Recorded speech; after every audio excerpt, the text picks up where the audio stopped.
Alors Vincent, qui va bientôt apparaître, je pense. Voilà. Rebonsoir Vincent. Tu vas peut-être nous donner cette réponse. Finalement, Hélène nous a dit, ben non, il y a beaucoup moins de malades et beaucoup moins de cas que lors des épidémies de grippe habituelles. Finalement, on n'est pas au seuil épidémique. Mais qu'en est-il de la mortalité? Alors, la mortalité sur 2021, bon, elle est en cours, donc on pourra pas trop le dire. En tout cas, on peut revenir sur celle de 2020, puisque tout le monde sait que la mortalité, c'est effectivement le signe le plus grave d'une épidémie. C'est effectivement sur celle-là qu'on doit se baser pour savoir si l'épidémie est effectivement dangereuse ou pas. Et on a essayé de nous dire depuis le début, depuis qu'on a compté les morts en mars 2020, que effectivement cette épidémie, ce virus était particulièrement mortifère et que il allait décimer effectivement la population, peut-être autant que la grippe espagnole. On se souvient des prédictions apocalyptiques de Neil Ferguson qui ont présidé au premier confinement, donc le 17 mars 2020. Et donc aujourd'hui qu'on a un an effectivement de recul, eh bien on peut commencer à faire des statistiques et à comparer la mortalité de 2020, donc une mortalité où, qui plus est, je vous rappelle, on a quand même refusé les soins effectivement aux patients et qu'à la place on aura quand même administré un petit peu de Rivotril, voilà. Et donc en fait on peut faire maintenant les bilans et comparer donc ce qui s'est passé en 2020. Et la conclusion qu'on peut en tirer, donc je vais vous présenter ce calcul, donc je spoil déjà un peu la fin, c'est que bien en 2020, on ne meurt pas plus qu'en 2015. Donc ça c'est important parce que 2015, personne ne se souvient qu'en 2015, sous prétexte qu'il y a eu une épidémie de grippe, effectivement, comme celle qu'avait présentée donc Hélène, eh bien on a mis tout le monde sous cloche, on a interdit aux gens de sortir et puis on a masqué effectivement tout le monde. Donc le calcul que je vous présentais, bon, ils ont été initiés par Pierre Chaillot et par Laurent Toubiana. Donc c'est une méthode de comparaison en fait des mortalités d'une année sur l'autre qui est très très astucieuse et qui me paraît tout à fait intéressante. Elle a été programmée par Lana Gitwan, qui est le pseudonyme donc d'une chercheuse en informatique, et donc elle est présentée aujourd'hui par moi, qui me suis assuré bien sûr que toutes les méthodes mathématiques étaient cohérentes, étaient bien programmées, et donc donnaient bien les résultats que je vais vous présenter. Alors, juste, hop, je reviens, donc voilà. Donc bon, on a essayé de nous faire croire, ou on essaie de nous faire croire que la Covid serait une maladie particulièrement dangereuse. Pourtant, en fait, il y a, selon même l'INSEE, si on comparait déjà les années de mortalité en 2020 et celles en 2015, on verrait qu'il y a exactement la même surmortalité. Alors, le mot surmortalité, il est un peu galvaudé parce qu'on ne sait pas forcément très bien le définir. En tout cas, il faudrait bien le définir pour être sûr. La surmortalité, c'est juste la variation pour l'INSEE, en fait, et bien de mortalité d'une année sur l'autre. Donc en 2020, c'est le source aussi de l'INSEE, donc je vous ai mis les références comme toujours, hein, puisque nous on donne toujours une information loyale et vérifiable. C'était, je pense, une des marques de fabrique du Conseil scientifique indépendant. En tout cas, il faut la suivre. Donc il y a eu 658 000 personnes qui sont décédées, et ça représentait par rapport à 2019 une augmentation de 7,3%. Et bien figurez-vous que c'était exactement la même augmentation, donc en pourcentage, de 2015 par rapport à 2014. Donc ça, c'était une première indication qui disait qu'effectivement, on ne mourrait pas beaucoup plus en 2020 qu'en 2015. Et donc, on va le voir un peu plus en détail. Pourquoi, effectivement, d'un point de vue très mathématique et très statistique, donc en suivant la méthode de Laurent Toubiana et de Pierre Chaillot, eh bien, comment on peut arriver également à cette conclusion mathématique. Donc, je vais mettre quelques formules, vous m'excuserez, mais bon, quand on fait des statistiques, il faut un peu quand même définir un peu les choses, c'est important.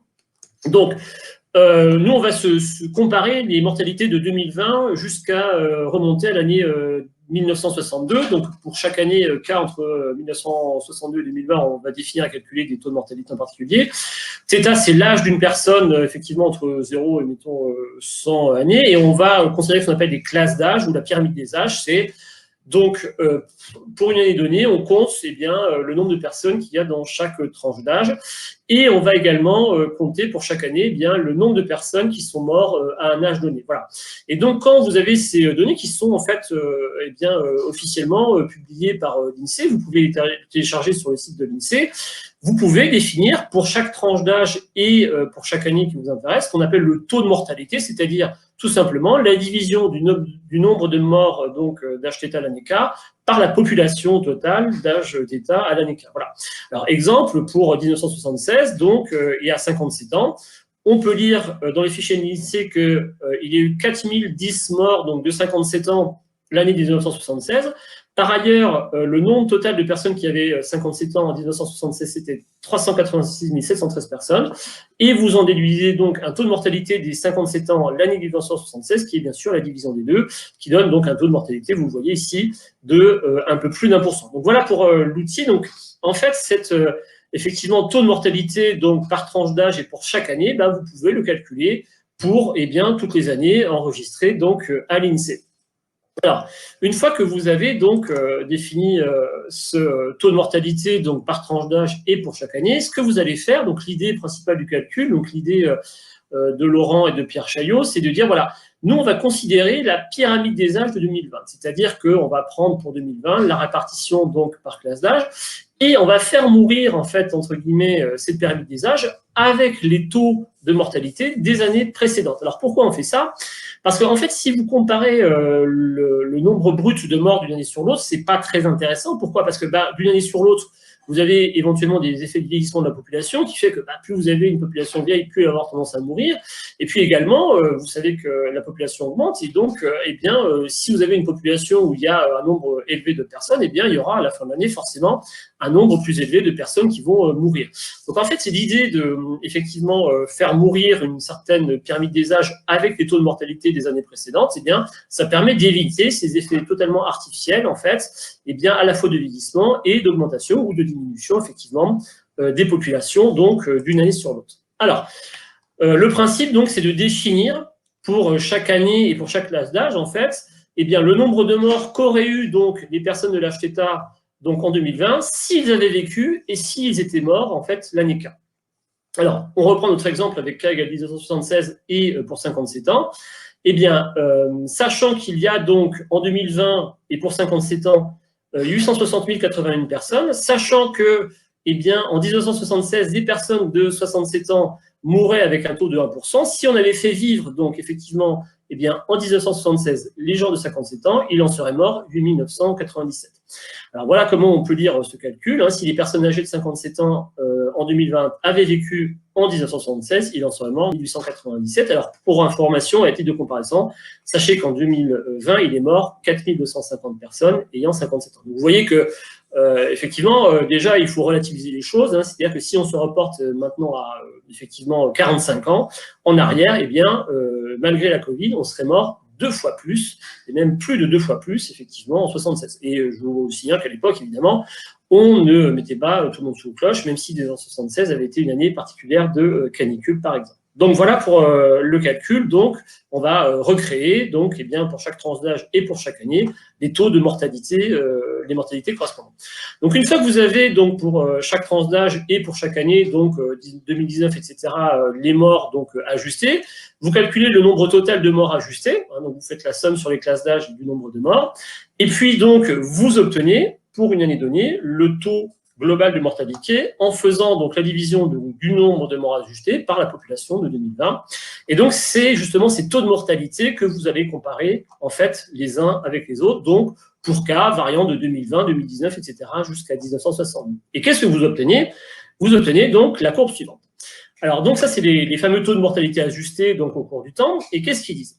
Voilà, ils disent qu'effectivement, en 2020, on est mort donc avec un taux de mortalité globale qui est de 1% à peu près de la population, et qu'effectivement, quand on remonte un peu les années et les taux de mortalité, on voit qu'en 2019, on avait un taux moins de 0,93 à peu près, etc. Mais que quand on remonte à l'année 2015, on a, vous voyez, exactement le même taux de mortalité globale qu'en 2020. Autrement dit, c'est vrai qu'on n'est pas plus mort en 2020 qu'en 2015, donc avec la méthode de calcul que je vous ai présentée, qui est la seule à peu près fiable pour estimer la mortalité.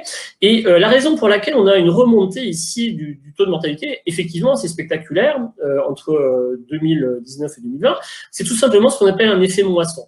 Alors, qu'est-ce que c'est que l'effet moisson? Laurent Toubiana pourra, je pense, le commenter un petit peu après la présentation. C'est que vous voyez que c'est pas tant que 2020 est une année de surmortalité, que 2019, 2018, 2016, en fait, sont des années de sous-mortalité. C'est-à-dire que là, effectivement, pour ces années-là, les syndromes respiratoires, ce genre des canicules, etc., n'ont pas été forcément très virulentes. Et donc, on a eu une baisse de la mortalité. Et donc, ce qu'on a fait, c'est qu'on a permis, en fait, à des gens de survivre en fait, effectivement, ces années-là, parce que les syndromes respiratoires, etc., n'étaient pas trop virulents, et que donc, dès que vous avez à nouveau l'apparition d'un nouveau virus, eh bien, vous avez une remontée de la mortalité, parce que finalement, meurent en 2020 les gens qui ne sont pas morts en 2019, en 2018, etc. Et donc ça, c'est ce qu'on appelle effectivement l'effet moisson, et ça se traduit tout simplement cette année 2020 par le fait que effectivement, ceux qui ont été particulièrement touchés par la mort de la Covid, c'était les plus de 85 ans. Et donc, ces plus de 85 ans, vous voyez, 85 ans, c'est un petit peu au-dessus de l'espérance de vie. Et donc, finalement, ça veut dire quoi? C'est-à-dire qu'on avait laissé des gens vivre alors qu'ils auraient peut-être dû mourir les années précédentes, mais comme les syndromes respiratoires, canicules, etc., étaient un peu moins virulents, et bien du coup, fort heureusement, ils ont eu un peu plus d'espérance de vie, ce qui est tout à fait bien. Mais donc, il y a toujours un rattrapage. Et vous voyez que ces rattrapages, donc, ces effets de surmortalité après des effets de sous-mortalité, c'est quelque chose de très constant. On voit ici, ça arrive un peu tout le temps. Donc là, on voit qu'on a une diminution structurelle depuis effectivement 1960, qui est liée à l'augmentation structurelle des soins, et que là, effectivement, en 2020, on a une petite remontée, mais qui correspond essentiellement à un effet moisson après 3 grosses années, effectivement, où on n'a pas eu de mortalité. Voilà. Donc, tout ça pour vous dire que, dire que 2020 était une année particulièrement mortelle, épouvantable, comparable à la grippe espagnole ou à la grippe de Hong Kong, c'est parfaitement fallacieux. C'est complètement faux, ça n'a aucune valeur statistique. C'est juste, effectivement, qu'on est revenu en 2015 parce qu'il y a eu un effet moisson lié à 4 années de baisse consécutive. Et vous voyez que la mortalité de 2020, elle est 2,5 fois plus faible que celle des années 60. Et donc, en 60, eh bien, malgré ces taux de mortalité élevés, on ne confinait pas tout le monde, effectivement, pour une grippe. Voilà. Donc, j'en ai terminé, effectivement. Donc, pour finir, on ne meurt pas plus en 2020 qu'en 2015. Et même toutes les années avant 2014 sont plus mortifères que 2020. Donc, il y a, vous le notez ici, vous pouvez tous ces calculs que je vous ai présentés en très faible partie, les faire tourner vous-même grâce à un Google Colab donc, créé par Lana Gitron, donc cette informaticienne. Donc, vous allez à l'adresse suivante, vous vous connectez, et si vous avez un Google Drive, vous allez pouvoir exécuter tout seul comme un grand et bien, tous les programmes donc écrits par Lana Gitron qui vont vous donner toutes les courbes que je vous ai présentées et même celles que je ne vous ai pas présentées. Et je tiens ici à rappeler le soutien total et l'admiration d'ailleurs que j'ai pour Pierre Chaillot et Laurent Toubiana, qui ont écrit donc un très bel article sur la mortalité que je vous conseille d'aller voir donc sur le blog Mediapart de Laurent Mukeli, et pour lesquels ils ont subi la malveillance d'un certain William Oduro, qui est fact-checker du Monde. Alors je rappelle que Monsieur Oduro, fact-checker du Monde, qui se permet de donner des leçons de science aux autres, est avant tout un spécialiste de jeux vidéo. Voilà. Eh bien, moi j'en ai fini et je vous remercie beaucoup de votre attention. Merci beaucoup, Vincent. Alors, vous avez pris à la fois un cours de mathématiques, ce que M. Oduro devrait faire certainement et retourner rapidement à l'école pour comprendre en fait les études et les chiffres, parce que je pense que même si les formules mathématiques paraissent très compliquées, la conclusion est assez claire et assez simple finalement. On fait dire ce qu'on veut aux chiffres si on les compare à n'importe quoi. Évidemment, si on compare la mortalité de 2020 à des années où la mortalité était faible, il est facile de dire qu'on meurt plus, mais on se rend compte en analysant un petit peu plus en avant les données que finalement, en 2020, nous ne sommes pas morts, entre guillemets, plus que les autres années. Mais peut-être que Laurent voudra rajouter un petit mot avant de passer la parole au troisième conférencier. Avec plaisir. Je tiens à remercier Vincent qui a fait une très très belle présentation. Et c'est pas de la flagornerie de ma part, je ne l'avais pas vu. Et vous voyez la manière de présenter, je suis même moi-même surpris parce que j'ai travaillé là-dessus pendant des semaines. Et c'est une autre manière de présenter les choses. Et vraiment bravo. Ce qu'il faut savoir tout de même, on était parti sur cette affaire-là parce que on s'était aperçu que de toute façon, peu importe l'événement sanitaire qu'on allait subir dans cette année, par exemple, ou les autres années, mais d'une manière absolument logique, la mortalité allait augmenter en France parce que on arrivait, si vous voulez, à la fin du gain en espérance de vie. C'est-à-dire que depuis des années, l'espérance de vie augmentait et au bout d'un moment, on arrive finalement à une forme de butée, c'est-à-dire qu'il y a de plus en plus de centenaires mais on ne peut pas aller beaucoup au-delà. Et donc, d'une manière inéluctable, on s'attendait à avoir une augmentation de la mortalité.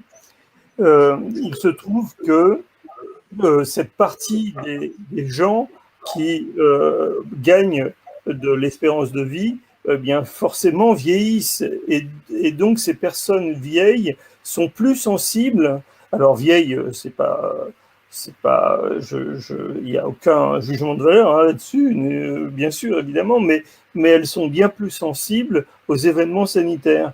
Et à partir du moment où la population vieillit, bien globalement, les gens meurent plus. Il se trouve que la moindre petite pichenette sanitaire et toutes ces personnes qui étaient finalement dans un état de vie précaire, eh bien, meurent. Mais voilà. Alors, il y a un autre aspect, c'est la notion de harvesting, la notion de moisson. C'est vrai que c'est assez moche comme mot. On moissonne les personnes, mais il est vrai que dans le milieu médical, on parle assez souvent de PPH, passera pas l'hiver.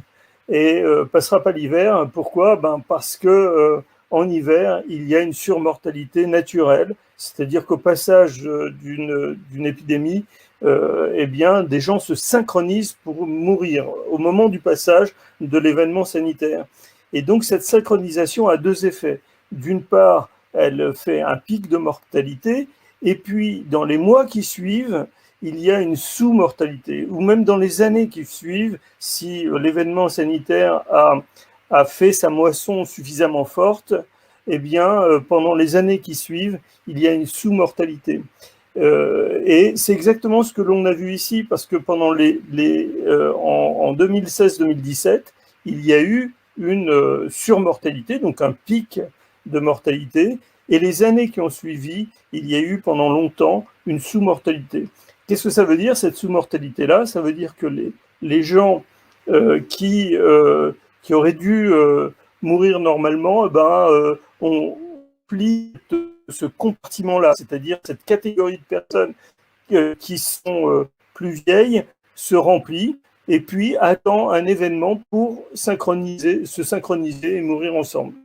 Voilà, donc c'est ce qui s'est passé au passage du Covid.